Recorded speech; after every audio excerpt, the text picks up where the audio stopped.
வாங்க இப்ப நம்ம வீட்டு கொலு பார்க்க போலாம். வரவேற்பறையில நம்ம நடராஜர் கம்பீரமா நின்னுட்டு இருக்காரு. என்னோட பாலிசி என்னன்னா, நம்ம வீட்டுக்கு கொலு பார்க்க வர்றவங்க எதனா ஒரு புது விஷயத்த தெரிஞ்சுட்டு போகணும் அப்படின்னு நான் யோசிப்பேன். அதுக்கு தகுந்த மாதிரி இந்த வருஷம் நான் 3 கான்செப்ட்ல கொலு வச்சிருக்கேன். ஃபர்ஸ்ட் வந்து திருச்செந்தூர் முருகரோட பச்சை சாத்தி. இது நிறைய பேத்துக்கு தெரிஞ்சிருக்கும். ஒவ்வொரு வருஷமும் ஆவணி மாசம் நடக்கிற 8வது நாள் திருவிழாவுல இந்த உற்சவம் நடைபெறும். அதாவது முருகர் வந்து அங்க பச்சை பச்சை சாத்தி, வெள்ளை சாத்தி, சிவப்பு சாத்தின்னு 3 அம்சத்துல காட்சி கொடுப்பாரு. பிரம்மா விஷ்ணு சிவனை குறிக்கிற மாதிரி வெள்ளை சாத்தி பிரம்மனை குறிக்கும், சிவப்பு சாத்தி சிவனை குறிக்கும், பச்சை சாத்தி விஷ்ணு அம்சத்தை குறிக்கும்.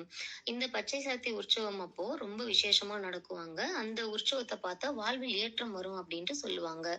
எல்லாருக்குமே தெரிஞ்சிருக்கும், அந்த ஊர்ல திருச்செந்தூர்ல வந்து 4 உற்சவ மூர்த்திங்க இருப்பாங்க. குமரவிடங்கர், ஜெயந்திநாதர், சண்முகர், அலைவாய கந்த பெருமான் அப்படின்ட்டு. ஸோ அதுதான் அங்க ஒரு விசேஷம். இப்ப நம்ம செகண்ட் கான்செப்ட் பார்க்கலாம். நம்ம பஞ்சபூத ஸ்தலம் கேள்விப்பட்டிருப்போம்.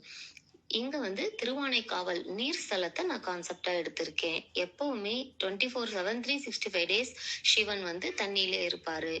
யானையும் சிலந்தியும் வழிபட்ட ஸ்தலம்.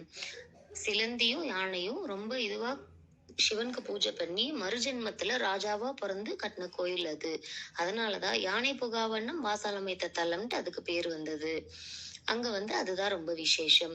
பக்கத்துல நம்ம அகிலாண்டேஸ்வரி அம்மன். அகிலாண்டேஸ்வரிக்கு விசேஷமே அந்த வஜ்ர தாட்டங்கம், ஸ்ரீசக்கர வஜ்ர தாட்டங்கம். காஞ்சிபுரத்துல இருக்கிற அம்மனோட பவர் எல்லாம் எப்படி ஸ்ரீசக்கரத்துல ஆவாகனம் பண்ணிருக்காங்களோ அந்த மாதிரி அகிலாண்டேஸ்வரி அம்மனோட சக்தியை எல்லாத்தையும் அந்த கம்மல்ல ஆவாகனம் பண்ணியிருப்பாங்க. அது அங்க ரொம்ப விசேஷம்.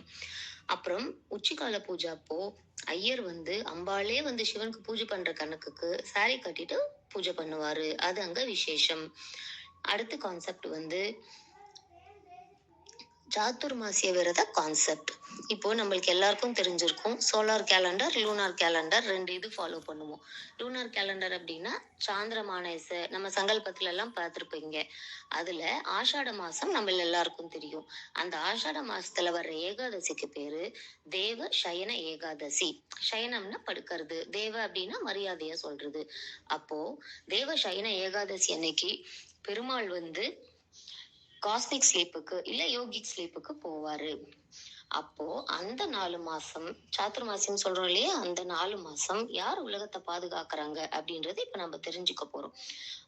ஆஷாட மாசத்துல வர்ற தேவசயன ஏகாதசிக்கு அப்புறம் வர்ற பௌர்ணமிக்கு வந்து நம்ம குரு பூர்ணிமாவை செலிப்ரேட் பண்ணுவோம். ஃபர்ஸ்ட் நம்ம எப்படி சொல்லுவோம், மாதா பிதா குரு தெய்வம்னு. ஸோ ஃபர்ஸ்ட் குருமார்களுக்கு நம்ம செலிப்ரேட் பண்ணி குரு பூர்ணிமாவை செலிப்ரேட் பண்றோம். அப்புறம் ஸ்ராவண மாசம் வந்துருது. அதுல சிவன் வந்து முக்கியமான டெய்ட்டியா இருந்து உலகத்தை பாதுகாக்கிறாரு. அடுத்து நம்மளுக்கு பாத்திரபத மாசத்துல கிருஷ்ண ஜெயந்தி, விநாயகர் சதுர்த்தி அதெல்லாம் வரும். சோ அந்த மாதிரி சாத்துர்மாசியத்துல ஒவ்வொரு சாமியும் ஒரு டைம் பீரியட் எடுத்துக்கிட்டு உலகத்தை பாதுகாக்கிறாங்க. அதுக்கப்புறம் பித்ருக்கள் வந்துடுறாங்க. அந்த 16 நாள் அந்த 16 நாளும் அவங்கள வந்து உலகத்தை கைட் பண்ணுவாங்க, பாதுகாப்பாங்க, எப்படி வேணா சொல்லலாம். பித்ருக்கள் வந்து எப்பவுமே சவுத் டைரக்ஷனுக்கு அதிபதி, தென்புலத்தார் அப்படின்னு சொல்லுவாங்க இல்லையா, அதனால அவங்க வந்து சவுத் டைரக்ஷன்ல இருப்பாங்க. அது முடிஞ்சு மகாலி அமாவாசைக்கு துர்கா மாதா நவராத்திரிக்கு வந்துருவாங்க. ஸோ அந்த 10 டேஸ் துர்கா மாதா வந்து உலகத்தை பாதுகாப்பாங்க. அதுக்கப்புறம் தந்தேராஸ்ல இருந்து தீபாவளி வரைக்கும் லட்சுமி குபேரர் உலகத்தை பாதுகாப்பாங்க. அதுக்கப்புறம் வர்ற ஏகாதசிக்கு பேரு தேவ உத்தன்ன ஏகாதசி. அப்போ பெருமாள் மறுபடியும் தூக்கத்திலிருந்து எந்திரிச்சு உலகத்தை பாதுகாக்க டியூட்டியை எடுத்துக்கிறாரு. இதுதான் இந்த சாத்துர்மாசிய விரதம்.